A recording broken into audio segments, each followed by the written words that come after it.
है डॉक्टर इंद्राजीत तिवारी। आइए जानते हैं, यह भी किसान को सपोर्ट कर रही है। तो क्या हुआ था 26 जनवरी के दिन, इस विषय में मैं बताया। मैं अपने बारे में इस विषय में बताने से पहले मैं कुछ अपने बारे में संक्षिप्त बताया।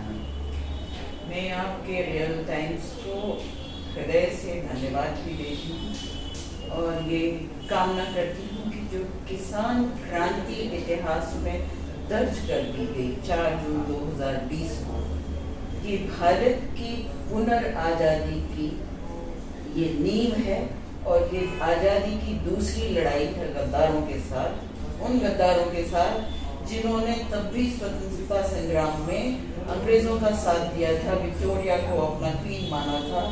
और भारत के जितने स्वतंत्रता सेनानी थे जो भी लड़ रहे थे, उसमें वो कोई भी हो, वो गांधी हो, नेहरू हो, शहीद आजम भगत सिंह हो, राजगुरु हो, सुखदेव हो, राम प्रसाद बिस्मिल हो, चंद्रशेखर आजाद हो, इन गद्दारों ने, इन्हीं हाफ पैंटियों ने इनकी स्थापना ही इसीलिए की थी कि भारत का विभाजन कराया जाए। एक लंबी बहस है, आप थोड़े में कैसे कर पाएंगे। तो उसमें क्या है कि वो इनकी स्थापना ही, क्योंकि विभीषण से जो गद्दारों की फहरिस्त शुरू हुई है, त्रेता द्वापर त्रेता, फिर ये तो कलयुग है। धर्म जो है सतयुग में 4 पैरों से था, त्रेता में 3 पैर से रह गया, जिसमें कि विभीषण पहली गद्दारी है। विभीषण नाम कोई अपने घर में आपको मिलेगा नहीं। तब से लेके अब तक ये चौथा युग चल रहा है, लोग कोई भी अपने घर में रावण और विभीषण ये 2 नाम नहीं रखते। फिर आपका द्वापर आता है कृष्ण के समय, कृष्ण में 2 पैर से रह जाता है। रावण के समय सीता मैया का मात्र अपहरण होता है, त्रेता में शीलहरण होता है, चीरहरण होता है। और दोनों समय में भगवान राम ने सिर्फ मात्र अपहरण के अपराध के लिए रावण के कुल का नाश कर दिया है। तो स्वामी तुलसीदास जी लिखते हैं रामचरितमानस में, और वाल्मीकि जी ने भी रामायण में लिखा है कि तागर जाके रावण सवालक पूत सवालक नाती, तागर रावण दिया न बाती। मतलब उसको अंतिम संस्कार करने के लिए उसके यहाँ कोई बचा नहीं था, स्वयं राम ने अंतिम संस्कार किया था रावण का। ये गरिमा थी, ये मर्यादा पुरुषोत्तम की चरम स्थिति थी, इसलिए उनको 16 कला से युक्त कहा गया। लेकिन प्रश्न ये है, भगवान राम किसकी पूजा करते थे? भगवान राम ने रावण से युद्ध करने के पहले पूजा किसको था? शिव को। शिव बगैर शक्ति के शव है, माने अर्धनारीश्वर की पूजा की थी रामेश्वरम में, उसके बाद श्रीलंका पे चढ़ाई करके, माने मातृशक्ति सर्वोपरि है। और यत्र नार्यस्तु पूज्यन्ते रमन्ते तत्र देवता। सिर्फ सीता मैया का अपहरण किया था रावण ने, उनके साथ कोई दुर्व्यवहार नहीं किया था। वो ज्ञानी था, प्रकांड था, लेकिन अहंकारी था, जैसे आज ये मोदी है। इसको रावण की तुलना में भी हम नहीं रख सकते, क्योंकि इसको ज्ञान भी नहीं। ये तो झूठ का पुलिंदा है, चोर है, लुटेरा है। इसने अपने गुरु की हत्या की। आडवाणी इसका जो राजनीतिक गुरु, उसकी हत्या कर दी। ये किसका सगा होगा? इसने अपनी पत्नी को छोड़ा।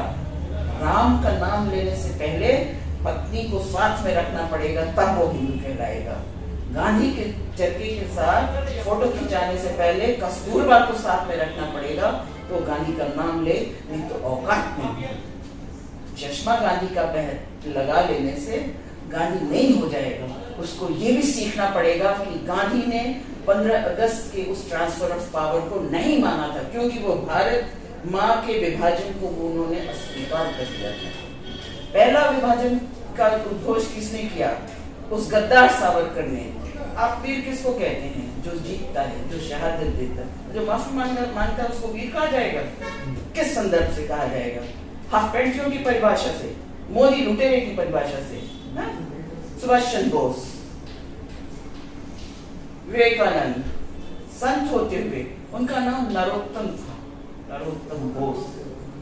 तो नरेंद्र बोस, नरेंद्र नाम होने से, नरेंद्र दत्त नाम होने से ये नरेंद्र जो है विवेकानंद नहीं बन जाएगा।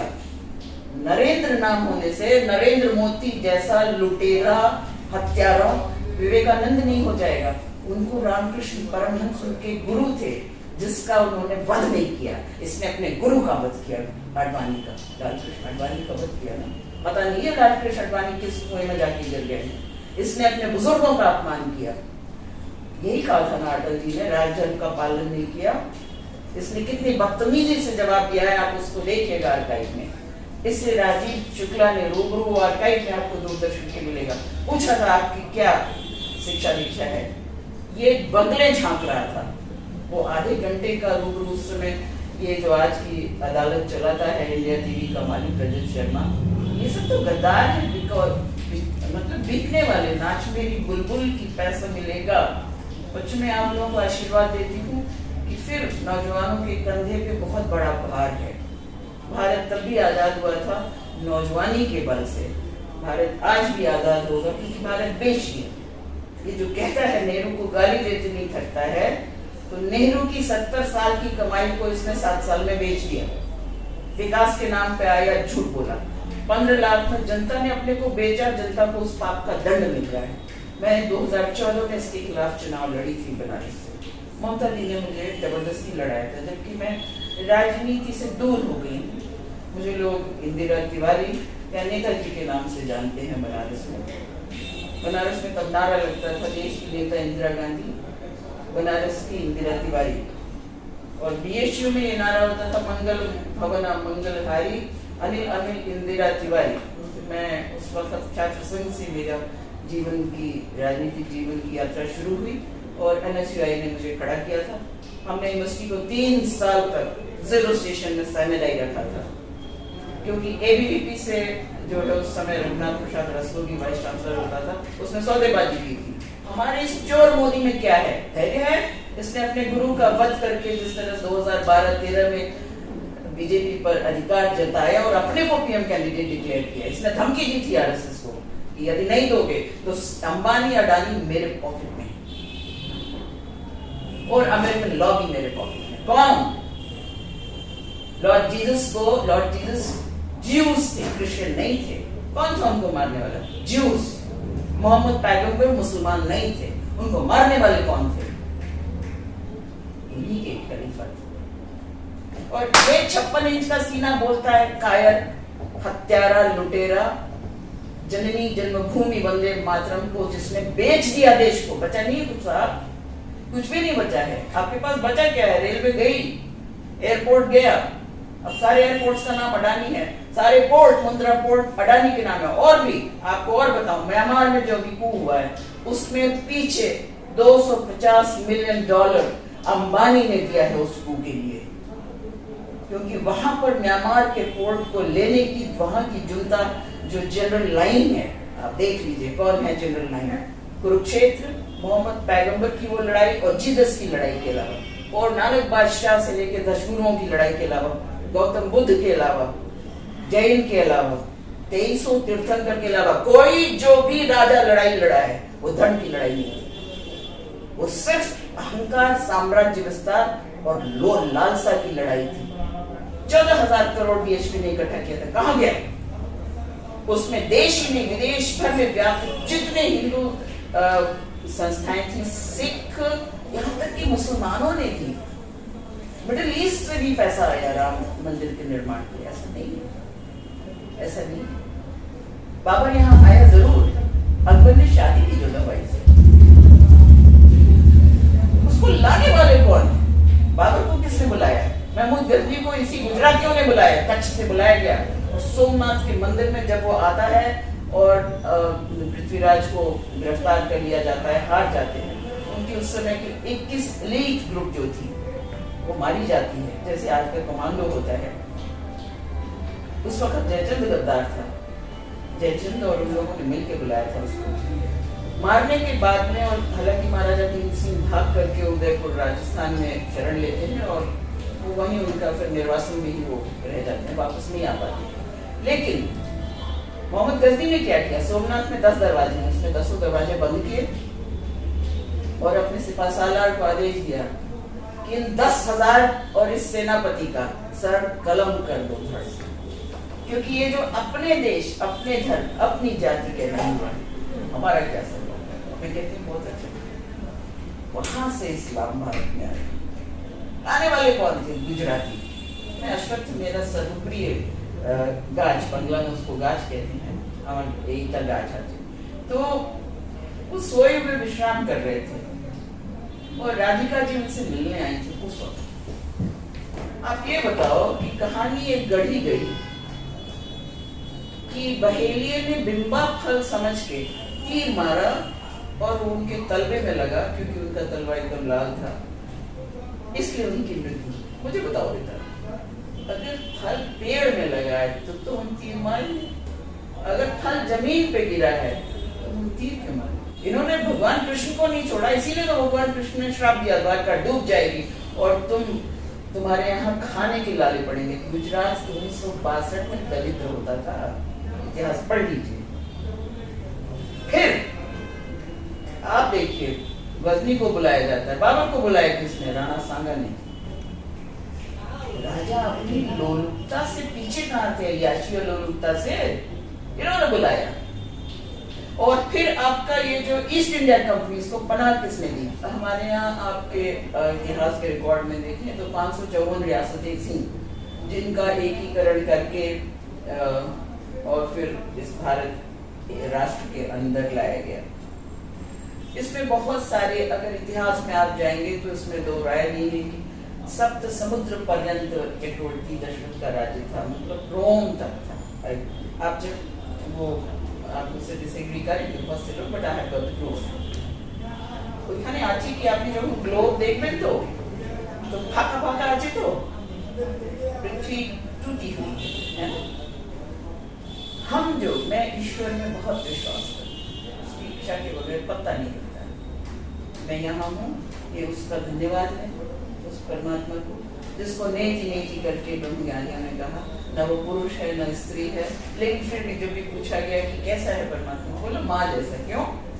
माँ के पास उसका बेटा डाकू हो तो भी प्रिय है, और निकम्मा हो, अपाई हो तो भी सर्वप्रिय है, क्योंकि उसको अपनी संतान से ज्यादा कोई चीज प्रिय नहीं लगती। लेकिन पिता को सिर्फ योग्य संतान चाहिए होती है। पिता जब वसीयत करता है तो देखता है योग्य कौन है, कौन कमा के, और माँ योग्यता नहीं देखती, माँ में सिर्फ ममता होती है। तो परमात्मा को भी उसी स्तर पे रखा गया कि परमात्मा की जो छवि है वो ऐसी होती है। तो अब आप ये देखिए कि वो आपने जो बाबर पे प्रश्न किया मुझसे, तो जितने भी राजा थे अय्याश थे। पहली तो बात मैम, राणा सांगा ने बाबर का डट का सामना किया। बाद में भी भले, लेकिन डट का स्वाभिमान की वजह से मैम वो स्वाभिमान के लिए थे राणा सांगा। एक सेकंड देखिए, लेकिन आपको बुलाने आमंत्रण तो यहाँ से गया था, तैमूर लंग को आमंत्रण नहीं गया था, अलेक्जेंडर द ग्रेट को आमंत्रण नहीं गया था। अलेक्जेंडर द ग्रेट को रोकने वाला चाणक्य था, एकमात्र काले श्याम वर्ण का वो ब्राह्मण, जिसने शिखा खोल के प्रण लिया था महापद्मन मगध के साम्राज्य में कि तुमको नेस्त नाबूद करूंगा, और वो भी अपने शिष्य के द्वारा। तो चंद्रगुप्त को निर्माण करता है। तो किसको कहा था कि नेस्त नाबूद करेंगे? महापद्मनंद को नेस्त नाबूद, क्योंकि वो व्यापारी व्यवसायी राजा जो है चाणक्य को, ये लोग कहते हैं कि हम चाणक्य और कौटिल्य शास्त्र को मानते हैं। आप चले जाइए आप इंडिया के ऑफिस में और बीजेपी के ऑफिस में, तो वहाँ गांधी को भी अप्रोप्रिएट कर लेते हैं, नेताजी को भी अप्रोप्रिएट कर लेते हैं। अरे नेताजी ने अपने बलबूते पे हिंद फौज बना के अंग्रेजों की चूल हिला दी थी, जिसकी वजह से भारत आजाद हुआ था। और तेरा 56 इंच का सीना, जब तू सत्ता में आ गया तो चारों ओर पैरामिलिट्री फोर्सेस हैं, सिक्योरिटी फोर्सेस हैं, तो तू बहादुर बन रहा है। लेकिन पाकिस्तान में तू सर्जिकल स्ट्राइक करता है, कश्मीर में रोज तू सेना के द्वारा लोगों को मार काट करता है। चाइना से क्यों हिम्मत करता है? चाइना से खाली बातें चलती रहेगी, औकात नहीं। 56 इंच का सीना 2 कौड़ी का है। 56 इंच के सीने को पसीना निकलवा दिया है 4 फुट की महिला ने। 72 साल की ममता दीदी ने उस 56 इंच के सीने वाले का पसीना निकलवा दिया कि आज नंदीग्राम में वोटिंग चल रही है, violation of code of conduct सीधे है, धज्जी उड़ा दी, सुप्रीम कोर्ट हिजड़ा हो गया है, जो कि कॉग्निजेंस नहीं ले रहा है।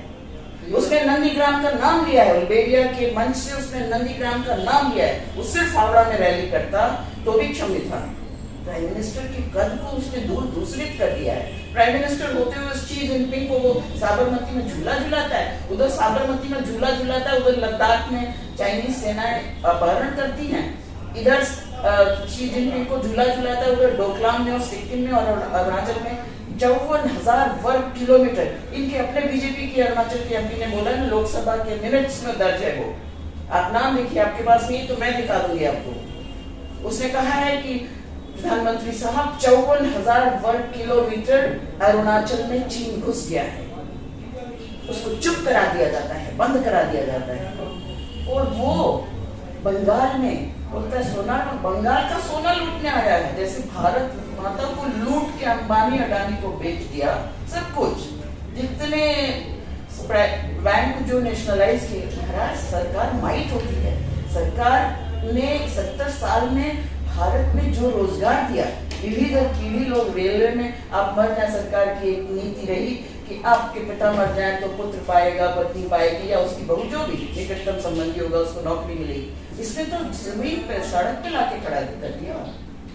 नोटबंदी में इसने स्त्री धन हरण कर लिया। कितने आदिवासी छत्तीसगढ़, झारखंड, आपके सब बस्तर, सब जगह आत्महत्या कर लिया, क्योंकि औरतें गांव में हड़िया में रख देती हैं, तकिया के नीचे, गद्दे के नीचे, घरों में भी। 200 से ऊपर लोग मरे थे नोटबंदी में अपना पैसा निकालने के लिए। उस समय बैंकों को चोर बना दिया इसने, बैंकर्स रातों रात करोड़पति हो गए, अपना ही पैसा जमा करने के लिए उनको घूस देनी पड़ती थी। ये नोटबंदी। और जो 15 लाख का 5 रुपया नहीं आया, वो जनता की गलती थी। मैंने 2014 के इलेक्शन में कहा था कि आप अपना प्रतिनिधि भेज रहे हो और आपने अपने आप को गिरवी रखा इसके लिए, तो फिर आपको रोने के अलावा कुछ नहीं मिलेगा। 2019 में लोगों ने मुझे बुलाया, मैं गई नहीं बनारस।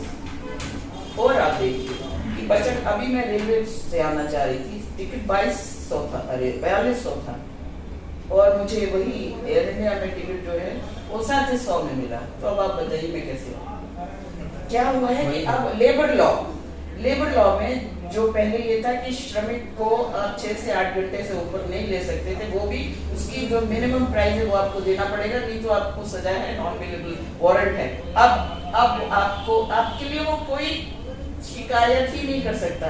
12 घंटे तक जो मर्जी, चाहे ठेकेदार हो, मालिक हो, आपका खून चूसेगा। आप कहीं पे भी, जितनी ट्रेड यूनियन में भौंकती थी नहीं भौंकेगी। बंगाल जो वाम का गढ़ होता था अब नहीं बोल पाएगा। जो ये आज वामदल यहाँ पर अगर गद्दारी करके बीजेपी को वोट दे गए, तो ये जान के रखिए कि बंगाल में सोना है, जिसलिए बंगाल को अमर सोनार बांग्ला कहा गया। रविन्द्रनाथ टैगोर ने तो जनगण मन, मतलब जनतंत्र के, गणतंत्र के मन की बात कही, तब ना वो राष्ट्रीय गान हुआ। मर्द की औलाद है तो स्वयं की पार्टी बना के लड़के दिखाए, उसने अपनी पार्टी बनाई। ममता जी स्वयं में पर्याय है टीएमसी का, उसके इर्द गिर्द है पार्टी, वो पार्टी के इर्द गिर्द नहीं होती थी। पहले की सरकारें जो देती थी सब्सिडी, बीपी कार्ड होल्डर्स को, वो फ्री थी गैस सिलेंडर कनेक्शन। इसने उसने 1670 रुपया प्रत्येक महिला से लिया है। आप चेक करो डाटा, नहीं हो तो मैं दूंगी आपको। 2019 का इलेक्शन आ रहा था मोदी, 17 फरवरी को पुलवामा अटैक हो जाता है। राजनाथ सिंह भी गृह मंत्री, इस बात से वो बचेंगे नहीं। बीएसएफ के डीजी ने पत्र लिखा था कि 79 कॉन्वॉय, मतलब 79 जो बसेस थी जो जा रही थी पुलवामा के लिए, इतना बड़ा मूवमेंट मिलिट्री का, ये बहुत ही डेंजरस होगा। क्यों? क्योंकि उस वक्त सरकार ने, क्योंकि इन्होंने तो जम्मू कश्मीर में 370 लागू करके सब ध्वस्त कर दिया था। इन्होंने 370 लागू किया, मतलब 370 उठा के इन्होंने ध्वस्त कर दिया था सारे सिस्टम को, और सिविल मूवमेंट को फ्री कर दिया था। इससे पहले जब तक 370 था, civil movement along the line of army movement allowed नहीं था। 370 कब हुआ था? 370 उठा है आपका जब इनकी सरकार उनके साथ में ही थी। आपको एग्जैक्ट डेट मैं अभी बता दूंगी, 5 अगस्त 2020। ठीक है। तो पुलवामा अटैक कब हुआ था? ये हुआ है 19 फरवरी या 17 फरवरी 2019 की ही इनकी सरकार है ना, अब जो ये जीते हैं। और पुलवामा अटैक उसी वक्त होता है। कैसे होता है मैम? मैं तो नहीं समझ रहा मैम कि 5 फरवरी 2019 को 370 हटाया जा रहा है, ठीक है। पुलवामा अटैक हो रहा है फरवरी 2019 में, 370 5 फरवरी आप बोल रहे हो तो 5 अगस्त में बोल रहा अच्छा चलिए ठीक है, I will correct if I am wrong there, I will correct. मैं ये करेक्ट हूं, गलत हो हो सकता सकता है, हूं। if you are correct then I may recorrect myself because I am in a flow. I may in the date wise I may come blunders, but this is true कि 17 फरवरी 19 फरवरी को अटैक होता है पुलवामा में, 14 फरवरी अटैक होता है पुलवामा में, जिसमें 45 CRPF के जवान मारे जाते हैं। आपको होम मिनिस्ट्री की वेबसाइट पे वो डीजी का लिखा हुआ पत्र मिलेगा, क्योंकि जो गवर्नमेंट डॉक्यूमेंट्स हैं उसको आप डिलीट नहीं कर सकते। हाँ, आरटीआई में वो आपको नहीं देंगे, क्योंकि मुझे आरटीआई में देने से मना किया, सिक्योरिटी रीजंस और फलाना ढिमाका रीजंस लगा कर। लेकिन ये बताइए कि उनके पास जब ये रिपोर्ट आ गई थी कि अटैक के चांसेस हैं, जिसमें वो एक संदिग्ध जो डीसीपी श्रीनगर का था दविंदर सिंह, जिसको काफी उस समय खबरों में उछला भी था और ये माना जा रहा था कि उसका हाथ था। तो क्या वजह थी कि प्रधानमंत्री, गृह मंत्री, इवन बीजेपी का ऑल इंडिया प्रेसिडेंट रहते हुए जो स्टार है उसके लिए स्पेशल हेलीकॉप्टर, चॉपर हेलीकॉप्टर्स चलते हैं, लेकिन हमारे जवानों को एयरलिफ्ट क्यों नहीं किया गया? जबकि डीजी ने बहुत साफ साफ लिखा था कि इतनी बड़ी तादाद में जो मूवमेंट है पैरामिलिट्री वो खतरनाक साबित होगी है, वो क्योंकि सिविल मूवमेंट को अलाउ किया गया था। माने आपकी जो आर्मी की व्हीकल्स चल रही हैं, पैरामिलिट्री की व्हीकल, सीआरपीएफ की जो चल रही थी और बीएसएफ की, और उनके साथ उसके आगे एक पायलट व्हीकल चलता है। जब इतनी बड़ी कन्वॉय चले या छोटी भी कन्वॉय चलती है तो पायलट व्हीकल आगे चलता है। तो पायलट व्हीकल ने कोई वो माइन तो डिटेक्ट की नहीं थी, कोई की जमीन में वो नहीं थी। अचानक एक जीप आती है, बीच में आती है और वो ब्लास्ट करती है। वो सुसाइड बॉम्बर जीप होती है जो ब्लास्ट करती है, जिसमें 45 शहीद होते हैं। तो अब तक की चाहे आर्मी का रिकॉर्ड आप ब्रिटिश पीरियड का देख लें, चाहे अभी का देख लें, या उससे पहले भी जब मुगल शासक थे तब भी आप रिकॉर्ड देख लें, गुजरात का आदमी आपको फौज में नहीं मिलेगा, रिकॉर्ड में नहीं मिलेगा आपको, कोई शहीदी गुजरात से नहीं मिली। तो इनके लोग तिरंगे में लिपट के कभी नहीं आए, ये क्या बताएंगे?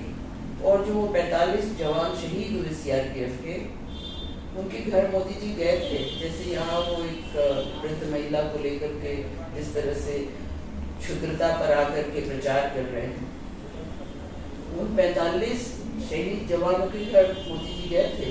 कि जितनी प्रकार किसानों का ये हो रहा है, जो किसानों के साथ हो रहा है, ठीक है मैम, वैसा तो होना नहीं चाहिए। मेरा चैनल के माध्यम से अपने दर्शकों से भी कहूँगा कि जो बंगाल हो, चाहे बिहार हो, चाहे पंजाब हो, चाहे हरियाणा हो, वह सब भारत देश का है। तो किसी के साथ अन्याय हो रहा है तो अन्याय ना बर्दाश्त करे। और हाँ, मैम का बहुत बहुत धन्यवाद करना चाहूँगा अपने कीमती समय देने के लिए मैम। तब तक के लिए आप हमारे चैनल को देखें, रियल टाइम्स इंडिया इसी तरह की बेहतरीन खबर भी देंगे, एक बेहतरीन इंटरव्यू भी देंगे, सिर्फ रियल टाइम्स इंडिया पे। जय हिंद।